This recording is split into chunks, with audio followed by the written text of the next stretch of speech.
साध संगत जी, अगला सवाल जिहड़ा है वो साध दर्शन सिंह जी ने जिस वेले जूम चैट ते लिखिया सी और उन्होंने गल भी की सीगी, तो वो मैं नोट कर लिया है। वो भी बड़ा जरूरी है। कि सवाल उन्होंने है कि जिहड़ी तुक आपां पढ़दे होमै दीर्घ रोग है दारू पी इस माहे, तो मैं बेनती करांगा प्रिंसीपल सुरिंदर सिंह जी नूं कि वो ਇਹਦੀ ਕਲੈਰੀਫਿਕੇਸ਼ਨ ਦੇਣ ਕਿ ਹੋਮੈ ਦੀਰਘ ਰੋਗ ਹੈ ਤੇ ਅਗਲਾ ਜਿਹੜਾ ਤੁਕ ਅੱਖਰ ਨੇ ਕਿ दारू ਪੀ ਸਮਾਏ। ਇਹ ਪ੍ਰਿੰਸੀਪਲ ਸੁਰਿੰਦਰ ਸਿੰਘ ਜੀ ਨੂੰ ਬੇਨਤੀ ਹੈ ਵੀ ਇਹ ਦੱਸਣਗੇ ਕਿ दारू ਪੀ ਸਮਾਏ ਕਿਸ ਤਰ੍ਹਾਂ। ਕੁਝ ਵਿਚਾਰ ਉਸ ਦਿਨ ਚੱਲੀ ਸੀ, ਪਰ ਕਿਉਂਕਿ ਇਹ ਥੋੜਾ ਜਿਹਾ ਵਿਸ਼ਾ ਪੂਰੀ ਤਰ੍ਹਾਂ ਵਿਚਾਰ ਮੰਗਦਾ ਹੈ ਤੇ ਇਸ ਕਰਕੇ ਬੇਨਤੀ ਕੀਤੀ ਪ੍ਰਿੰਸੀਪਲ ਸਾਹਿਬ ਨੂੰ ਵੀ ਉਹ ਇਹਨੂੰ ਜ਼ਰਾ ਡਿਟੇਲ ਵਿੱਚ ਦੱਸਣ ਜੀ। ਵਾਹਿਗੁਰੂ ਜੀ ਕਾ ਖਾਲਸਾ, ਵਾਹਿਗੁਰੂ ਜੀ ਕੀ ਫਤਿਹ। ਸਵਾਲ ਹਉਮੈ ਦੀਰਘ ਰੋਗ ਹੈ दारू पी समाहे। दारू पी समाहे ਇਹ ਕਿਸ ਰਹੱਸ ਦੇ ਵਿੱਚ ਆਇਆ ਹੈ ਜਾਂ ਇਹਦਾ ਰਹੱਸ ਕੀ ਹੈ? ਇਹਦੇ ਲਈ ਸਾਨੂੰ ਲਗਭਗ ਇੱਕ ਹਫ਼ਤਾ ਹੋ ਗਿਆ। ਵੱਡੇ ਵੀਰ ਗਿਆਨੀ ਅੰਮ੍ਰਿਤਪਾਲ ਸਿੰਘ ਜੀ ਜੋ ਹੁਣੇ ਹੀ ਆਪ ਜੀ ਨੂੰ ਸਵਾਲ ਦਾ ਉੱਤਰ ਦੇ ਰਹੇ ਸਨ, ਉਹਨਾਂ ਦੀ ਅਗਵਾਈ ਦੇ ਵਿੱਚ ਅਸੀਂ 5 ਬੰਦੇ ਜਿਹੜੇ ਅਭਿਲਾਸ਼ੀ ਹਾਂ, ਪਿਛਲੇ ਇੱਕ ਹਫ਼ਤੇ ਨਹੀਂ ਬਲਕਿ ਜਿਸ ਦਿਨ ਇਹ ਵਿਚਾਰ ਚਰਚਾ ਵਿੱਚ ਸਾਡੀ ਕਲਾਸ ਵਿੱਚ ਆਇਆ ਸੀ ਔਰ ਅੱਗੇ ਸਵਾਲ ਦੀ ਸੰਭਾਵਨਾ ਸੀ, ਉਸ ਦਿਨ ਇਹ ਲੱਗੇ ਸੀ। ਬਹੁਤ ਲੰਬੀ ਵਿਚਾਰ ਕਰਨ ਤੋਂ ਬਾਅਦ ਗਿਆਨੀ ਅੰਮ੍ਰਿਤਪਾਲ ਸਿੰਘ ਜੀ ਨੇ ਇਹ ਸਿੱਟਾ ਕੱਢਿਆ ਕਿ दारू ਪੀ ਇਸ ਮਾਹੇ ਦਾ ਸੰਬੰਧ ਜਿਹੜਾ ਹੈ ਨਾ, ਉਹ ਹਉਮੈ ਨਾਲ ਨਹੀਂ ਹੈ, ਉਹ ਕਿਸੇ ਹੋਰ ਪਾਸੇ ਚੱਲੇਗਾ। ਉਹ ਕਿੱਧਰ ਚੱਲੇਗਾ ਇਸ ਸੰਬੰਧੀ ਪਹਿਲਾਂ ਆਓ ਥੋੜਾ ਸਮਝ ਲਈਏ ਕਿ ਹਉਮੈ ਕੀ ਹੈ।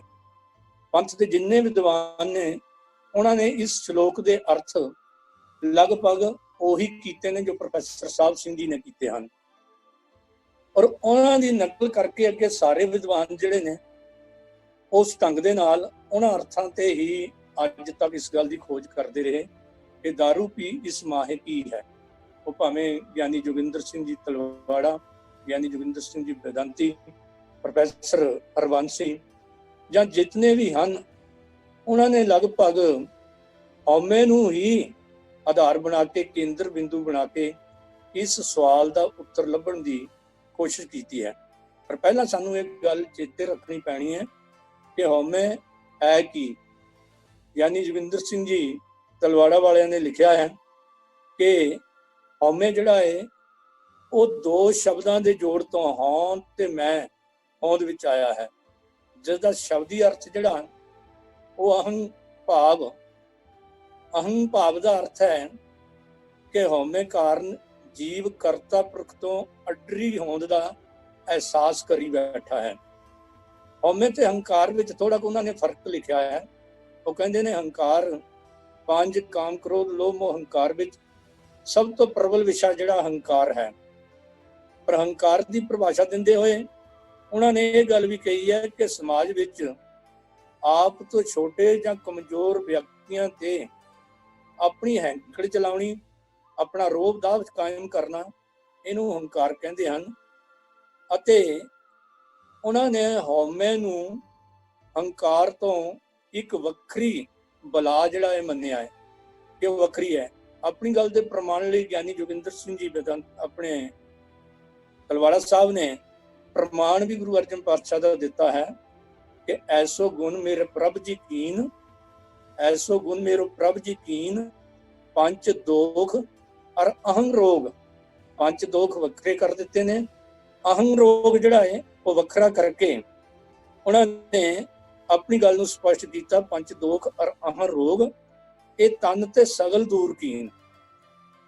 ਦਰਅਸਲ ਹਉਮੈ ਗੁਰਬਾਣੀ ਦੇ ਵਿੱਚ ਹਉਮੈ ਦੇ ਵੱਖ-ਵੱਖ ਨਾਮ ਵੀ ਦਿੱਤੇ ਗਏ ਨੇ। ਕਿਤੇ ਹਉਮੈ ਨੂੰ ਦੁਸ਼ਟੀ ਆਖਿਆ, ਕਿਤੇ ਗੁਬਾਰ ਆਖਿਆ, ਕਿਤੇ ਕੰਡਾ ਆਖਿਆ, ਕਿਤੇ ਵਿਖ ਆਖਿਆ, ਕਿਤੇ ਹਉਮੈ ਪੈਖੜ ਤੇਰੇ ਮਨੇ ਮਾਹੇ। ਇਹ ਵੱਖ-ਵੱਖ ਨਾਮ ਦੇ ਕੇ ਉਹਨਾਂ ਨੇ ਹਉਮੈ ਦੀ ਸਮ ਅਰਥਕ ਸ਼ਬਦ ਵੀ ਦੱਸਿਆ ਤੇ ਦੂਜੀ ਜਗ੍ਹਾ ਫਿਰ ਉਹ ਸਮ ਅਰਥਕ ਨਾਲ ਸਹਿਮਤ ਨਹੀਂ ਹੋਏ। ਤੇ ਜਦੋਂ ਇਹਦੇ ਤੇ ਡੂੰਘੀ ਵਿਚਾਰ ਕਰੀਏ ਤਾਂ ਅੱਗੇ ਤੱਕ ਵਿਚਾਰ ਕਰਦਿਆਂ ਹੋਇਆਂ ਸਵਾਲ ਪੈਦਾ ਹੁੰਦਾ ਹੈ ਕਿ ਹਉਮੈ ਪੈਦਾ ਕਦੋਂ ਹੁੰਦੀ ਹੈ, ਹਉਮੈ ਕਿੱਥੋਂ ਪੈਦਾ ਹੋਈ। ਤੇ ਗੁਰਬਾਣੀ ਅਨੁਸਾਰ ਇਸ ਦਾ ਜਦੋਂ ਅਸੀਂ ਉੱਤਰ ਲੱਭਦੇ ਹਾਂ ਤਾਂ ਸ਼ਹੀਦਾਂ ਦੇ ਸਰਤਾਜ ਸਤਿਗੁਰੂ ਗੁਰੂ ਅਰਜਨ ਦੇਵ ਜੀ ਮਹਾਰਾਜ ਪੰਨਾ 999 ਤੇ ਮਾਰੂ ਰਾਗ ਦੇ ਵਿੱਚ ਹਉਮੈ ਦਾ ਕਾਰਨ ਦੱਸਦੇ ਹਨ ਕਿ ਜਿਨ ਰਚ ਰਚਿਆ ਪੁਰਖ ਵਿਧਾਤੇ ਵਿਚੇ ਹਉਮੈ ਪਾਈ, ਜਨਮ ਮਰਨ ਉਸੀ ਕੋ ਹੈਰੇ ਕੋਹਾ ਆਵੇ ਜਾਈ। ਜਦੋਂ ਪਰਿਪੂਰਨ ਪ੍ਰਮਾਤਮਾ ਵਾਹਿਗੁਰੂ ਜੀ ਨੇ ਜੀਵ ਦੀ ਜਾਂ ਮਨੁੱਖ ਦੀ ਰਚਨਾ ਕੀਤੀ, ਉਸ ਵੇਲੇ ਹੀ ਜਗਤ ਦਾ ਤਮਾਸ਼ਾ ਚਲਾਉਣ ਲਈ, ਜਗਤ ਦੀ ਖੇਡ ਵਰਤਾਉਣ ਲਈ ਹਉਮੈ ਵੀ ਪ੍ਰਮਾਤਮਾ ਨੇ ਜੀਵ ਦੇ ਨਾਲ ਹੀ ਪੈਦਾ ਕਰ ਦਿੱਤੀ ਸੀ। ਸੋ ਜਦੋਂ ਅਸੀਂ ਦੇਖਦੇ ਹਾਂ ਗੁਰਬਾਣੀ ਦੇ ਆਧਾਰ ਤੇ ਇਹੀ ਸ਼ਲੋਕ ਲੈ ਲਈਏ ਕਿ ਮਨੁੱਖ ਦੀ ਜੋ ਸ਼ਖਸੀਅਤ ਹੈ, ਮਨੁੱਖ ਦੀ ਜੋ ਹਸਤੀ ਹੈ, ਮਨੁੱਖ ਜੀਵ ਸੰਸਾਰ ਦੇ ਵਿੱਚ ਆ ਕੇ ਜੋ ਕਰਦਾ ਹੈ, ਉਹ ਗੁਰੂ ਨਾਨਕ ਦੇਵ ਜੀ ਮਹਾਰਾਜ ਦਾ ਇਹ ਸ਼ਲੋਕ ਧਿਆਨ ਗੋਚਰੇ ਕਰ ਲਈਏ ਕਿ ਹਉਮੈ ਦੇ ਕਾਰਨ ਹੀ ਮਨੁੱਖ ਸਭ ਕੁਝ ਕਰ ਰਿਹਾ ਹੈ। ਹਉ ਵਿੱਚ ਆਇਆ, ਹਉ ਵਿੱਚ ਗਿਆ, ਹਉ ਵਿੱਚ ਜੰਮਿਆ, ਹਉ ਵਿੱਚ ਮੁਆ, ਹਉ ਵਿੱਚ ਦਿੱਤਾ, ਹਉ ਵਿੱਚ ਲਿਆ, ਹਉ ਵਿੱਚ ਖਟਿਆ, ਹਉ ਵਿੱਚ ਗਿਆ, ਹਉ ਵਿੱਚ ਸਚਿਆਰ, ਹਉ ਵਿੱਚ ਕੁੜਿਆਰ, ਹਉ ਵਿੱਚ ਪਾਪ ਪੁੰਨ ਵਿਚਾਰ, ਹਉ ਵਿੱਚ ਨਰਕ ਸੁਰਗ ਅਵਤਾਰ, ਹਉ ਵਿੱਚ ਹੱਸੈ, ਹਉ ਵਿੱਚ ਰੋਵੈ, ਹਉ ਵਿੱਚ ਭਰੀਐ, ਹਉ ਵਿੱਚ ਧੋਵੈ, ਹਉ ਵਿੱਚ ਜਾਤੀ ਜਿਨਸੀ ਖੋਵੈ, ਹਉ ਵਿੱਚ ਮੂਰਖ, ਹਉ ਵਿੱਚ ਸਿਆਣਾ, ਮੋਖ ਮੁਕਤ ਕੀ ਸਾਰ ਨਾ ਜਾਣਾ। ਸਾਰਾ ਕੁਛ ਮਨੁੱਖ ਜੋ ਜਿਹੜੇ ਪਿਆ ਹੋਇਆ ਹੈ, ਜੋ ਸਹੀ ਪਾਸੇ ਹੈ, ਉਹ ਹਉਮੈ ਦੇ ਕਾਰਨ ਹੈ। ਤੇ ਦੂਜਾ ਸ਼ਲੋਕ ਜੋ ਵਿਚਾਰ ਅਧੀਨ ਚੱਲਿਆ ਹੋਇਆ, ਉੱਥੇ ਵੀ ਸੱਚੇ ਪਾਤਸ਼ਾਹ ਕਹਿੰਦੇ ਨੇ ਮਨੁੱਖ ਦੀ ਸ਼ਖਸੀਅਤ ਵੀ ਹਉਮੈ ਦੇ ਕਰਕੇ ਹੀ ਹੈ। ਜਾਤ ਦਾ ਮਤਲਬ ਇੱਥੇ ਸ਼ਖਸੀਅਤ ਆਣਾ ਹੈ। ਹਉਮੈ ਇਹ ਜਾਤ ਹੈ, ਹਉਮੈ ਕਰਮ ਕਮਾਏ, ਹਉਮੈ ਹੀ ਬੰਧਨਾ ਫਿਰ ਜੋਨੀ ਪਾਹੇ, ਹਉਮੈ ਕਿੱਥੋਂ ਉਪਜੈ ਕਿਤ ਸੰਜਮੇ ਜਾਹੇ, ਹਉਮੈ ਇਹੋ ਹੁਕਮ ਹੈ ਪੈ ਕਿਰਤ ਫਿਰਾਹੇ, ਹਉਮੈ ਦੀਰਘ ਰੋਗ ਹੈ दारू भी समाहे, कृपा करे जे अपनी ता गुर का शब्द कमाहे, नानक है सुनो जनो कीत संयम दुख जाहे। हउमੈ दीर्घ रोग की प्रौढ़ता करते हुए धन गुरु रामदास सच्चे पातशाह ने भी ये बचन लिखे ने। हउमੈ अंदर खड़क है, खड़के खड़क विहाए, हउमੈ वड्डा रोग है मर जमे आवे जाए। हउमੈ ਵੱਡਾ ਰੋਗ ਗੁਰੂ ਰਾਮਦਾਸ ਜੀ ਨੇ ਵੀ ਕਹਿਤਾ, ਹਉਮੈ ਦੀਰਘ ਰੋਗ ਗੁਰੂ ਨਾਨਕ ਪਾਤਸ਼ਾਹ ਵੀ ਕਹਿ ਰਹੇ ਹਨ। ਤੇ ਹਉਮੈ ਦੇ ਕਾਰਨ ਹੀ ਮਨੁੱਖ ਦੇ ਮਨ ਵਿੱਚ ਹਰ ਵੇਲੇ ਅਸ਼ਾਂਤੀ ਫੈਲੀ ਰਹਿੰਦੀ ਹੈ, ਕਦੇ ਵੀ ਟਿਕਾਊ ਦੇ ਵਿੱਚ ਨਹੀਂ ਆਉਂਦਾ। ਤੇ ਜਿਹੜੀ ਗੱਲ ਇਸ ਸ਼ਲੋਕ ਦੇ ਵਿੱਚ ਆਖੀ ਹੈ ਕਿ दारू ਵੀ ਸਮਾਹੇ, ਹੁਣ ਇਸ ਸ਼ਬਦ ਵੱਲ ਵਿਸ਼ੇਸ਼ ਸਾਨੂੰ ਤਵੱਜੋ ਦੇਣੀ ਪੈਣੀ ਹੈ, ਕਿਉਂਕਿ ਸੰਸਾਰ ਦੇ ਵਿੱਚ ਜੋ ਵੀ ਹੈ ਉਹ ਮਨੁੱਖਾ ਸਰੀਰ ਦੇ ਦੁਆਰਾ ਹੀ ਪ੍ਰਗਟ ਕਰਨਾ ਪੈਣਾ ਹੈ। ਜਿਹੜੇ ਗੁਰੂ ਸਾਹਿਬਾਨ ਨੇ ਔਰ ਭਗਤ ਸਾਹਿਬਾਨ ਨੇ ਆਪਣੀ ਪਾਵਨ ਬਾਣੀ ਜਦੋਂ ਭਗਤ ਪੀਪਾ ਜੀ ਦਾ ਸ਼ਬਦ ਪੜ੍ਹਦੇ ਹਾਂ ਤੇ ਉਹ ਸਾਫ਼ ਭਗਤ ਪੀਪਾ ਜੀ ਲਿਖਦੇ ਨੇ ਧਨਾਸਰੀ ਰਾਗ ਦੇ ਵਿੱਚ, ਕਾਇਓ ਦੇਵਾ ਕਾਇਓ ਦੇਵਲ ਕਾਇਓ ਜੰਗਮ ਜਾਤੀ, ਕਾਇਓ ਧੂਪ ਦੀਪ ਨੇ ਵੇਦਾ, ਕਾਇਓ ਪੂਜੋ ਪਾਤੀ, ਕਾਇਆ ਉਹ ਖੰਡ ਖੋਜ ਤੇ ਨਵ ਨਿਤ ਪਾਈ, ਨਾ ਕਛ ਆਇਵੋ ਨਾ ਕਛ ਜਾਇਵੋ, ਰਾਮ ਕੀ ਦੁਹਾਈ ਰਹਾਓ ਜੋ ਬ੍ਰਹਮੰਡੇ सोई पिंडे, जो खोजे सो पावे, पीपा परम में परम तत है सतगुरु होए लिखावे। भी किसी भी सवाल का उत्तर लभना पैना है सानू। ते गुरु पातशाह ने कहा बाहर ना जाओ। गुरु पातशाह का हुक्म कि ये शरीर सब धर्म है, जिस अंदर सच्चे की बिच जोत, गोज रतन बिच लुक रहे, कोई गुरमुख कड्डे खोज, कोई गुरमुख कड्डे खोत, खोत मैंने खोद के पट के, ਤਾਂ ਭਾਵ ਮਨ ਦੇ ਵਿੱਚ ਹੀ ਸਾਨੂੰ ਖੋਜ ਕਰਨੀ ਪੈਣੀ ਹੈ। ਗੁਰੂ ਅਮਰਦਾਸ ਜੀ ਮਹਾਰਾਜ ਦੇ ਪਾਵਨ ਬਚਨ ਤਿਨ ਕਰਤੇ ਖੇਲ ਰਚਾਇਆ, ਕਾਇਆ ਸਰੀਰੇ ਵਿੱਚ ਸਭ ਕੁਝ ਪਾਇਆ। ਵੀ ਕਾਇਆ ਦੇ ਅੰਦਰ ਹੀ ਸਭ ਕੁਝ ਹੈ। ਫਿਰ ਸੱਚੇ ਪਾਤਸ਼ਾਹ ਕਹਿੰਦੇ ਇਹ ਸਰੀਰ ਮਾਇਆ ਦਾ ਪੁਤਲਾ ਵਿੱਚ ਹਉਮੈ ਦੁਸ਼ਟੀ ਪਾਈ, ਆਵਣ ਜਾਣਾ ਜੰਮਣ ਮਰਨਾ ਮਨਮੁਖ ਪਤ ਗਵਾਈ, ਸਤਿਗੁਰ ਸੇਵ ਸਦਾ ਸੁਖ ਪਾਇਆ, ਜੋਤੀ ਜੋਤ ਮਿਲਾਈ। ਭਾਵ ਸਰੀਰ ਵੱਲ ਨੂੰ ਹੀ ਚੱਲੋ ਤੇ ਸਰੀਰ ਦੇ ਵਿੱਚੋਂ ਹੀ ਸਭ ਕੁਝ ਮਿਲਣਾ ਹੈ। ਹੁਣ ਸ਼ੰਕਾ ਕਿਉਂ ਰਹਿ ਗਿਆ? ਕਿਉਂਕਿ ਗੁਰੂ ਪਾਤਸ਼ਾਹ ਨੇ ਪਾਵਨ ਬਾਣੀ ਦੇ ਵਿੱਚ ਜਿੱਥੇ ਜਿੱਥੇ ਕੋਈ ਸ਼ੰਕੇ ਦੀ ਗੁੰਜਾਇਸ਼ ਸੀ, ਗੁਰੂ ਪਾਤਸ਼ਾਹ ਨੇ ਕਈ ਜਗ੍ਹਾ ਤਾਂ ਸ਼ੰਕੇ ਉੱਥੇ ਹੀ ਨਿਵਰਤ ਕਰ ਦਿੱਤੇ। ਜਿਵੇਂ ਗੁਰੂ ਬਾਬਾ ਕਬੀਰ ਜੀ ਦਾ ਇਹ ਪਾਵਨ ਸ਼ਲੋਕ ਹੈ, ਕਬੀਰ ਮਰਤਾ ਮਰਤਾ ਜਗਲੂਆ, ਮਰ ਬਿਨਾ ਜਾਣਿਆ ਕੋਏ, ਐਸੀ ਮਰਨੀ ਜੋ ਮਰੇ ਬਾਹਰ ਨਾ ਮਰਨਾ ਹੋਏ। ਪਰ ਕੈਸੀ ਮਰਨੀ ਦਾ ਜਿਹੜਾ ਸ਼ੰਕਾ ਖੜਾ ਹੁੰਦਾ ਸੀ, ਸਵਾਲ ਪੈਦਾ ਹੁੰਦਾ ਸੀ, ਉਹਦਾ ਉੱਤਰ ਗੁਰੂ ਪਾਤਸ਼ਾਹ ਨੇ ਉੱਥੇ ਹੀ ਆਪਣੇ ਵੱਲੋਂ ਸ਼ਲੋਕ ਉਚਾਰਨ ਕੀਤਾ। ਤੀਜੇ ਪਾਤਸ਼ਾਹ ਨੇ ਕਿ ਕਿਆ ਜਾਣਾ ਕਿ ਮਰੇਂਗੇ ਕੈਸਾ ਮਰਨਾ ਹੋਏ। ਇਹ ਗੁਰੂ ਅਮਰਦਾਸ ਜੀ ਮਹਾਰਾਜ ਦਾ ਹੈ ਸ਼ਲੋਕ ਜੋ ਸਾਡਾ ਸ਼ੰਕਾ ਨਿਵਰਤ ਕਰਦੇ ਨੇ, ਜੇਕਰ ਸਾਹਿਬ ਮਨੋ ਨਾ ਵਿਸਰੇ ਤਾਂ ਸਹਿਲਾ ਮਰਨਾ ਹੋਏ, ਤੇ ਮਰਨੇ ਤੇ ਜਗਤ ਡਰੇ, ਜੀਵਿਆ ਲੋੜੇ ਸਭ ਕੋਏ, ਗੁਰ ਪ੍ਰਸਾਦੀ ਜੀਵਤ ਮਰੇ, ਹਉਮੈ ਬੁੱਝੇ ਸੋਏ। ਇਹ ਹਉਮੈ ਦੀ ਸੋਝ ਤਾਂ ਹੀ ਪੈਣੀ ਹੈ ਜੇ ਜਿਉਂਦੇ ਜੀ ਮੌਤ ਨੂੰ ਕਬੂਲ ਕਰ ਲਿਆ, ਭਾਵ ਆਪਣਾ ਆਪ ਮਿਟਾ ਲਿਆ। ਨਾਨਕ ਐਸੀ ਮਰਨੀ ਜੋ ਮਰੇ ਤਾਂ ਸਦ ਜੀਵਨ ਹੋਏ। ਬਾਬਾ ਫਰੀਦ ਜੀ ਦੇ ਸ਼ਲੋਕ ਵਿੱਚ ਵੀ ਐਸਾ ਸਵਾਲ ਆਇਆ ਸੀ, ਫਰੀਦਾ ਰੱਤੀ ਰਤ ਨਾ ਨਿਕਲੈ, ਜੇ ਤਨ ਚੀਰੇ ਕੋਏ, ਜੋ ਤਾਂ ਰੱਤੇ ਰੱਬ ਸਿਓ, ਤਿੰਨ ਤਨ ਰਤ ਨਾ ਹੋਏ। ਵੀ ਉਹ ਸਰੀਰ ਵਿੱਚ ਹੋਣੇ ਨਹੀਂ ਹੁੰਦਾ ਜਿਹੜਾ ਰੱਬ ਨੂੰ ਪਿਆਰ ਕਰਦੇ ਨੇ। ਹੁਣ ਬੜਾ ਦੁੱਧਾ ਜਿਹੀ ਵਾਲੀ ਗੱਲ ਸੀ, ਧੰਨ ਗੁਰੂ ਅਮਰਦਾਸ ਜੀ ਮਹਾਰਾਜ ਨੇ ਦੁੱਧਾ ਦੂਰ ਕਰਦੇ ਹੋਏ ਵੀ ਇਹ ਆਪਣਾ ਸ਼ਲੋਕ ਉਚਾਰਨ ਕੀਤਾ, ਇਹ ਤਨ ਸਭੋ ਰਤ ਹੈ, ਰਤ ਬਿਨ ਤਨ ਨਾ ਹੋਏ, ਜੋ ਸ਼ਹਿਰ ਰੱਤੇ ਆਪਣੇ, ਤੇ ਤਨ ਲੋਭ ਰਤ ਨਾ ਹੋਏ, ਭੈ ਭੈ ਤਨ ਖੀਣ ਹੋਏ, ਲੋਭ ਰਤ ਵਿੱਚੋਂ ਜਾਏ, ਜਿਉ ਬਸੰਤਰ ਧਾਤ ਸ਼ੁੱਧ ਹੋਏ, ਤਿਉ ਹਰ ਕਾ ਭਾਉ ਦੁਰਮਤ ਮਹਿਲ ਗਵਾਏ, ਨਾਨਕ ਤੇ ਜਨ ਸੋਹਣੇ ਜੇ ਰੱਤੇ ਹਰ ਰੰਗ ਲਾਏ। ਇਸ ਸ਼ਲੋਕ ਦੇ ਵਿੱਚ ਸੱਚੇ ਪਾਤਸ਼ਾਹ ਨੇ ਉਹ ਸ਼ੰਕਾ, ਉਹ ਦੁਬਦਾ, ਉਹ ਰਹੱਸ ਜਿਹੜਾ ਸੀ ਬਾਬਾ ਫਰੀਦ ਜੀ ਨੇ ਪਾਇਆ ਸੀ, ਉਹਦੀ ਮੁਕਤੀ ਕਰ ਦਿੱਤੀ। ਤੇ ਕਈ ਜਗ੍ਹਾ ਤੇ ਗੁਰੂ ਪਾਤਸ਼ਾਹ ਨੇ ਸਾਨੂੰ ਸੁਚੇਤ ਕਰਨ ਦੇ ਲਈ, ਸਾਡਾ ਇਮਤਿਹਾਨ ਦੇ ਲੈਣ ਦੇ ਲਈ ਕਈ ਲੁਕਵੀਂ ਗੱਲਾਂ ਵੀ ਕਰ ਦਿੱਤੀਆਂ ਕਿ ਸਿੱਖ ਵਿਚਾਰ ਕਰਦੇ ਕਰਦੇ ਜ਼ਰੂਰ ਖੋਜ ਕਰਨ ਦੀ ਵੀ ਕੋਸ਼ਿਸ਼ ਕਰ। ਅਸੀਂ ਬਾਣੀ ਪੜ੍ਹਦੇ ਹਾਂ, ਅਰਥ ਵੀ ਕਰ ਲੈਂਦੇ ਹਾਂ, ਪਰ ਜਦੋਂ ਇਦਾਂ ਦੇ ਰਹੱਸ ਆਉਂਦੇ ਨੇ ਕਈ ਵਾਰ ਟਵਲਾ ਖਾ ਜਾਂਦੇ ਆ। ਉਹਦਾ ਕਾਰਨ ਸਭ ਤੋਂ ਵੱਡਾ ਮੈਂ ਸਮਝਦਾ ਹਾਂ ਇਹ ਹੁੰਦਾ ਹੈ ਕਿ ਪ੍ਰੋਫੈਸਰ ਸਾਹਿਬ ਸਿੰਘ ਜੀ ਵਰਗੀ ਸ਼ਖਸੀਅਤ, ਜਿਨ੍ਹਾਂ ਦੇ ਦੇਣਾ ਸਿੱਖ ਕੌਮ ਕਦੇ ਵੀ ਦੇ ਨਹੀਂ ਸਕੇਗੀ, ਉਹਨਾਂ ਨੇ ਵੀ ਉਹੀ ਅਰਥ ਕੀਤੇ। ਉਹਦਾ ਕਾਰਨ ਕੀ ਸੀ? ਉਹਨਾਂ ਦੇ ਸਾਹਮਣੇ ਇੱਕ ਵਿਸ਼ਾਲ ਸਮੁੰਦਰ ਰਿੜਕਣੇ ਵਾਲਾ ਸੀ, ਤੇ ਜਦੋਂ ਐਡੇ ਬੜੇ ਸਮੁੰਦਰ ਨੂੰ ਰਿੜਕਣਾ ਹੋਵੇ ਤੇ ਆਪਣੀ ਉਹ ਗੱਲ ਕਹਿ ਕੇ ਅੱਗੇ ਟੱਪ ਗਏ, ਕਿਤੇ ਨੁਕਤਾ ਕੋਈ ਨਾ ਕੋਈ ਐਸਾ ਛੋਟਾ ਮੋਟਾ ਰਹਿ ਜਾਂਦਾ। ਬਾਕੀ ਸਾਰੇ ਵਿਦਵਾਨਾਂ ਨੇ ਉਸਦੇ ਮੁਤਾਬਕ ਅਰਥ ਕੀਤੇ ਨੇ। ਤੇ ਜੇ ਕਿਤੇ ਪੰਥਕ ਵਿਦਵਾਨ ਗੁਰੂ ਅਰਜਨ ਪਾਤਸ਼ਾਹ ਦੇ ਇਸ ਹੁਕਮ ਨੂੰ ਚੇਤੇ ਰੱਖਣ ਕਿ ਹੋਏ ਇਕੱਤਰ ਮਿਲੋ ਮੇਰੇ ਭਾਈ, ਦੁਬਿਧਾ ਦੂਰ ਕਰੋ ਲਿਵ ਲਾਏ, ਹਰਨਾਮੇ ਕੇ ਹੋਵੋ ਜੁੜੀ, ਗੁਰਮੁਖ ਵੈਸੋ ਸਫਾ ਵਿਛਾਏ, ਏਦਾਂ ਦੇ ਨੁਕਤੇ ਜਿਨ੍ਹਾਂ ਨੂੰ ਅਸੀਂ ਦ੍ਰਿਸ਼ਟਕੂਟ, ਵਿਦਵਾਨ ਲੋਕਾਂ ਨੇ ਦ੍ਰਿਸ਼ਟਕੂਟ ਭਾਵ ਲੁਕਵੀਂ ਗੱਲ, ਸੋ ਗੁਰੂ ਪਾਤਸ਼ਾਹ ਨੇ ਇੱਥੇ ਸਿੱਖਾਂ ਦਾ ਇਮਤਿਹਾਨ ਲੈਣ ਲਈ, ਸਿੱਖਾਂ ਨੂੰ ਸੁਚੇਤ ਕਰਨ ਦੇ ਲਈ ਇਹ ਗੱਲ ਜਿਹੜੀ ਹੈ ਲਿਖ ਦਿੱਤੀ ਕਿ ਹਉਮੈ ਦੀਰਘ ਰੋਗ ਹੈ, ਦਾਰੂ ਵੀ ਸਮਾਹੇ।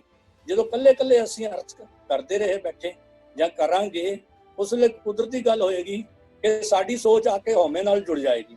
ਹੁਣ ਸਵਾਲ ਪੈਦਾ ਹੁੰਦਾ ਹੈ ਕਿ ਹਉਮੈ ਤਾਂ ਬਿਮਾਰੀ ਹੈ ਤੇ ਹਉਮੈ ਵਿੱਚੋਂ ਹੀ ਇਲਾਜ ਕਿਵੇਂ ਲੱਭਾਂਗੇ?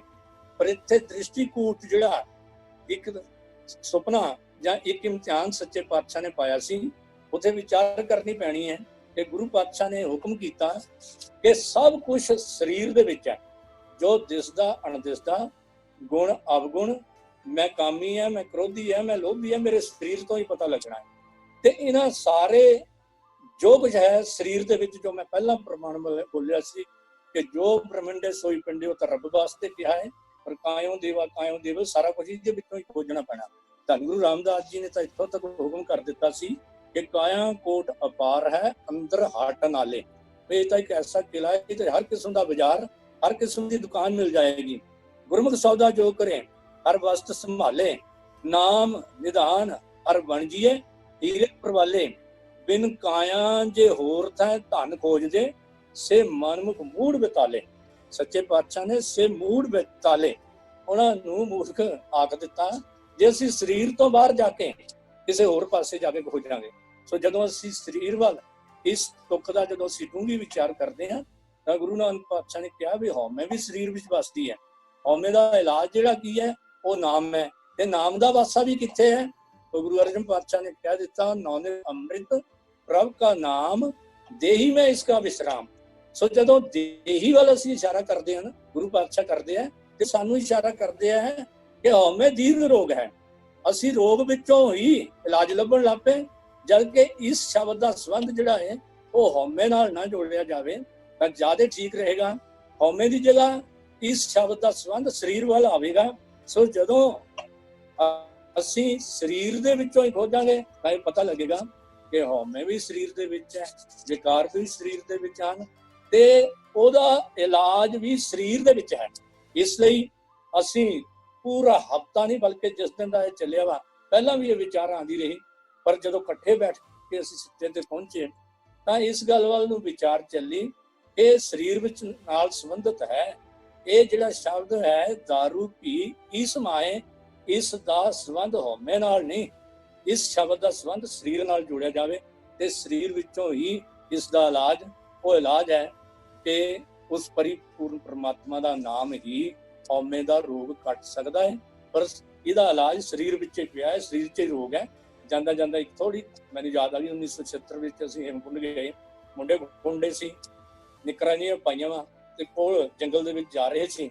ਇੱਕ ਬਜ਼ੁਰਗ ਮਿਲਿਆ, ਕਹਿਣ ਲੱਗਾ ਬੱਚੇ ਕਾਬਲ ਜੋ, ਇੱਕ ਮਿੰਟ ਤੁਸੀਂ ਸ਼ਰਾਰਤਾਂ ਕਰ ਰਹੇ ਆ, ਬੂਟੀ ਹੈ ਕਿ ਤੋਂ ਬਚਿਓ, ਤੇ ਜੇ ਤੁਹਾਡੇ ਟੱਚ ਕਰ ਦਿੱਤਾ ਸਾਰੀ ਜਿਹੜੀ ਹੈ ਨਾ ਉਹਦੇ ਤੁਹਾਡੇ ਛਾਲੇ ਹੋ ਜਾਣੇ।